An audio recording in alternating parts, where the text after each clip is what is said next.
mayor, TV superstar, Jerry Springer. Welcome to you, Jerry. Good morning. And by best-selling New York Times author, whose new book, In Trump We Trust, and Coulter, a Trump supporter. Welcome to both of you. Yeah, welcome. Jerry, let's start with you. Is this the most divisive, nasty election that you can remember? Yes, and but it's also the most important one, because I would say, and I have obviously a liberal bias, but I would say that this isn't about Democrat versus Republican or liberal versus conservative.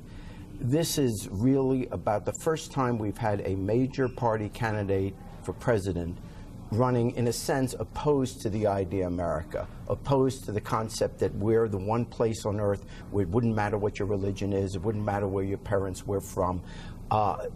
You know, the Declaration of Independence, the Statue of Liberty, metaphorically speaking, he seems to want to replace the Statue of Liberty with a wall. That seems to many of us so un-American. It's not how the world sees us or how we see ourselves. And that's what this election is about. And I think in Europe, I think in England, you probably look at us and say, is Trump really going to be president? Because it just seems so against what we want to be honest, we're in no position to be lecturing anybody about politics right now. We're a complete basket case ourselves. And your book is In Trump We Trust. There are lots of people, including one of our voters who we just spoke to a couple of hours ago, member of the Republican Party, can't bring himself to vote for Donald Trump. Why would he be a good choice as president? We're getting rid of all the dead wood with Donald Trump. He really has shaken up politics. It isn't the Democrats and the Republicans so much anymore. It is the ruling class against the American people, and he's representing the American people. There are going to be so many Democrats voting for him. According to all the recent polls, 70% of Americans don't like the way the country is going. That's after 8 years of Democratic presidency under Barack Obama. Why are so many Americans disaffected with what is happening here? In fairness, it depends how you ask the question, because as of yesterday, what was it, 56% of Americans approve of the job that Barack Obama has done. Which is very high at this stage of a presidency. There's never been a higher one. So he's personally quite popular. Well, the point... Yet many people in America, maybe not so much here in New York, a very prosperous, well-heeled city, but many people in middle America, for whatever reason, don't like the way the country's going. Why? There are people hurting, but if for the last 40 years in America, we have been inundated by political commercials on both sides saying that every politician is horrible, is a pervert, is corrupt. Every commercial... They'll be far off. Yeah.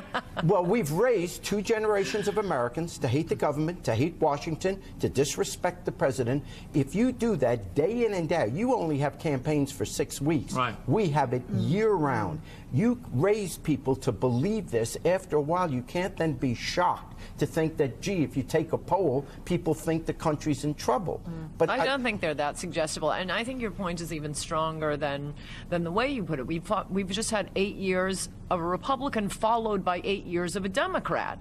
Trump comes along and sees lots of problems that aren't being addressed. Namely, immigration, building a wall on the border, the jobs, manufacturing jobs. We used to have 20 million just in the 1980s, 20 million with a much larger population. There are about 10 million now, and now more will go under the Trans-Pacific Partnership. But the wall, the fact that the country is just the open borders, Trump comes along and takes the most popular side of every issue, but that neither the Republicans or the Democrats will take. And by the way, both Republicans and Democrats claim they're going to deal with it. They both claim they're going to take care of border security.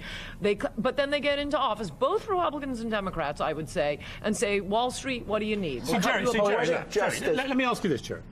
You've been in politics a long time. You were a mayor in Cincinnati for nearly a decade. So you know how politics works. There is, in Britain, now in America, parts of Europe, there is a rising tide of populism, of populist candidates challenging the convention of politics and reinventing the wheel, if you like. Is that such a bad thing? Washington's so intransigent now, so little actually gets done. Could it not do with somebody like Trump just shaking it all up? Well, you don't take a bat to a beehive. Why not?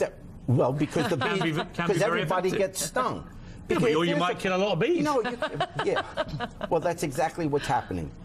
The point is, we Americans believe, and born in England, I'm an immigrant, and born in Hampstead Tube Station. Yes.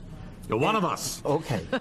And the point is, what got my parents to come here, after the Holocaust and everything, what got them to come here was this was supposed to be the one place on earth where everybody was welcome. We're the only nation in the history of the world to be created by an idea. Every other country started out as a tribe that wanted suddenly more land, became an empire or whatever. America was first an idea, Declaration of Independence, Bill of Rights, etc.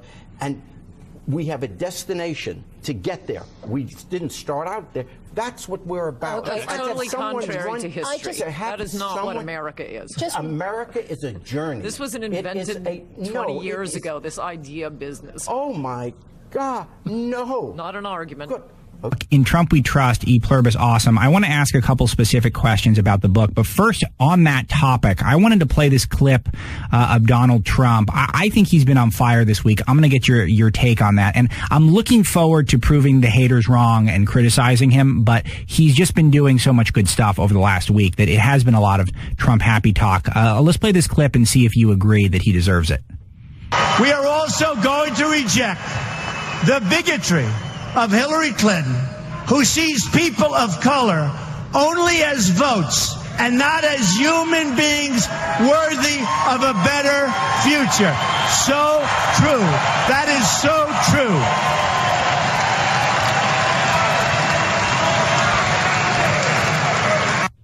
Democratic Party has run nearly every inner city for 50 years, 60 years, 70 years, and even more than 100 years. They have produced only poverty, failing schools, and broken homes.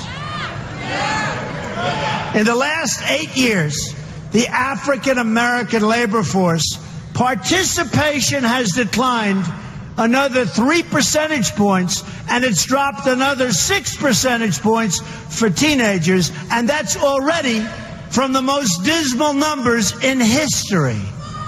Nearly 4 in 10 African American children live in poverty. African American home ownership has declined nearly 10 percentage points from record levels. This is just in the last short while.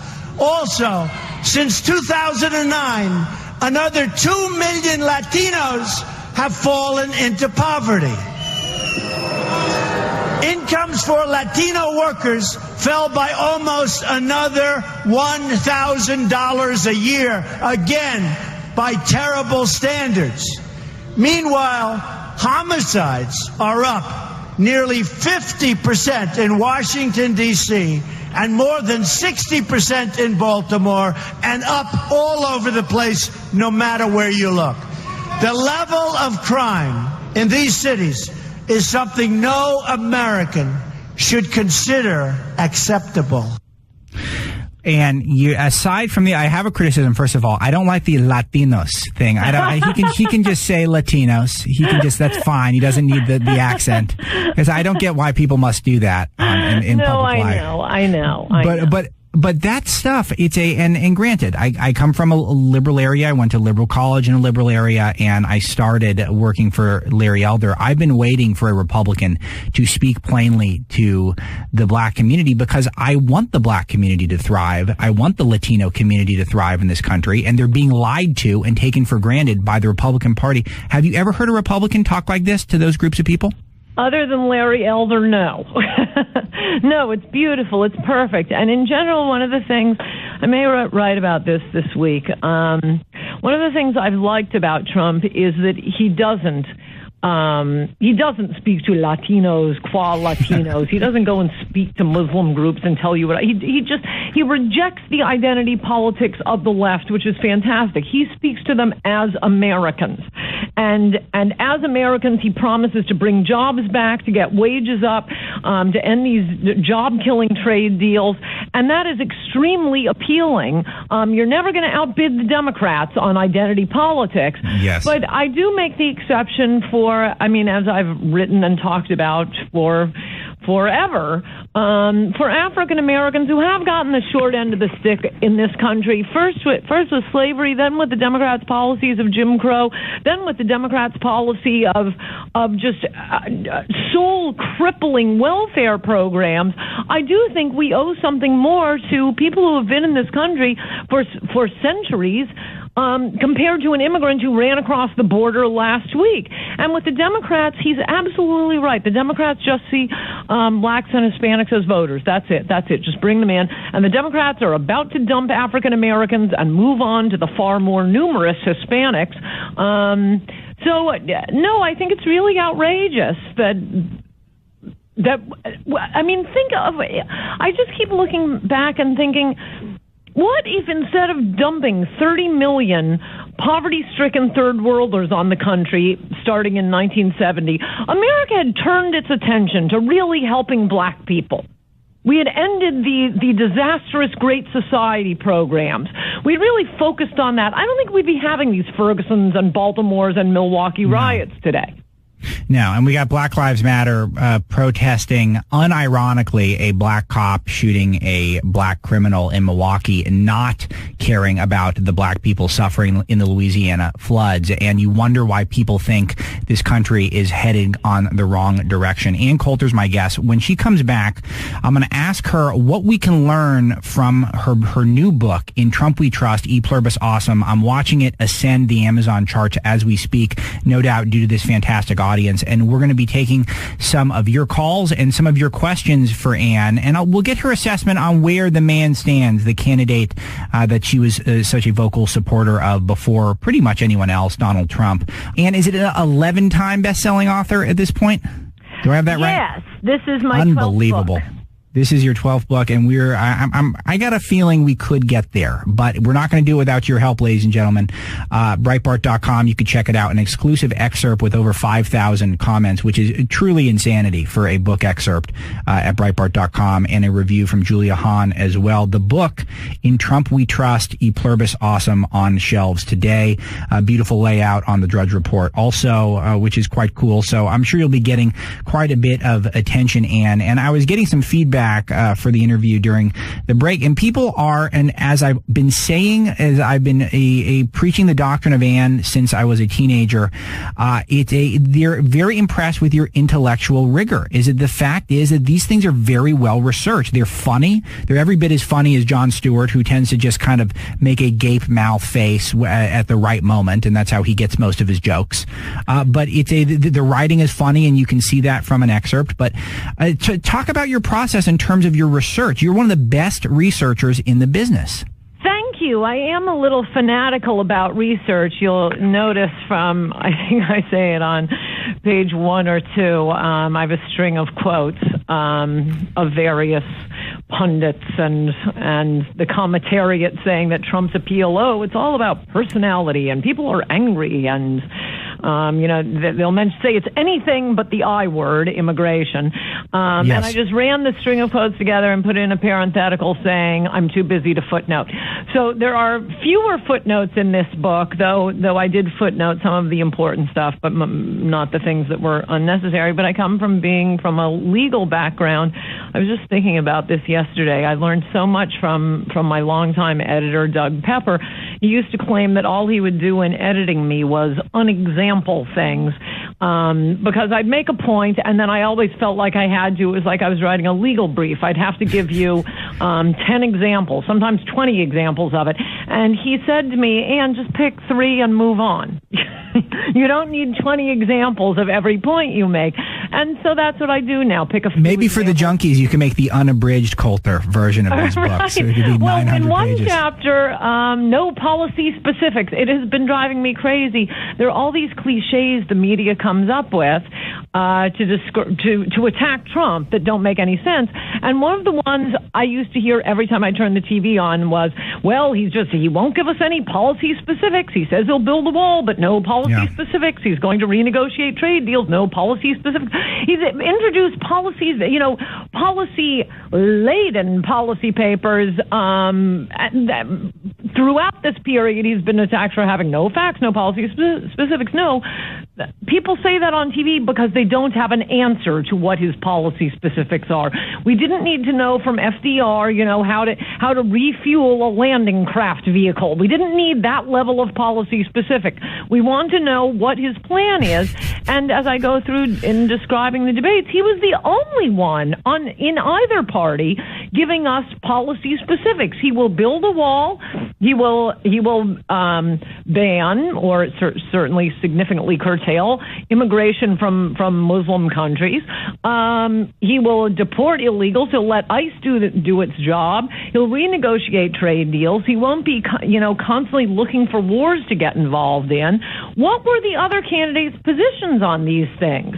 I mean, no, you could name them, and you heard that clip we just played, and it was 2 minutes of one data-driven fact after another, and he'll get no credit for that. But if he sends a stupid tweet to Joe Scarborough, then we can talk about that all morning. And you wonder why we say the media is corrupt. And we've got about 5 or 6 minutes left in the program. And what I'd like to do is I'd like to do a little more rapid fire with you. I got a couple more questions, and then we're going to bring in some people from who are calling from throughout the country who are excited to ask you a question. I think I will interpret their question for the sake of speed. But the first thing is, in terms of the book, what is something that people who might read your columns, which come out every week, first on Breitbart, we get an hour head start on it every Wednesday, and who listen to Breitbart News Daily, go to Breitbart.com. What's something that we will learn in this book by reading it? I'm always so bad at summaries, but I'll tell you a few interesting things. One, I think the entire price of the book is worth the Geniuses appendix, which is nothing but quotes from 6 months of people laughing at Trump. No, he's not going to make it through New Hampshire. My God, that is it right there. He's not making it to Iowa. And, it's one thing to be, a prediction is a prediction. I don't expect you to be right. But the arrogance and the smugness. Yes. This is what's killed me. They weren't just wrong, they were smug. No, I know. And that's why, and it used to drive me crazy. I mean, I wrote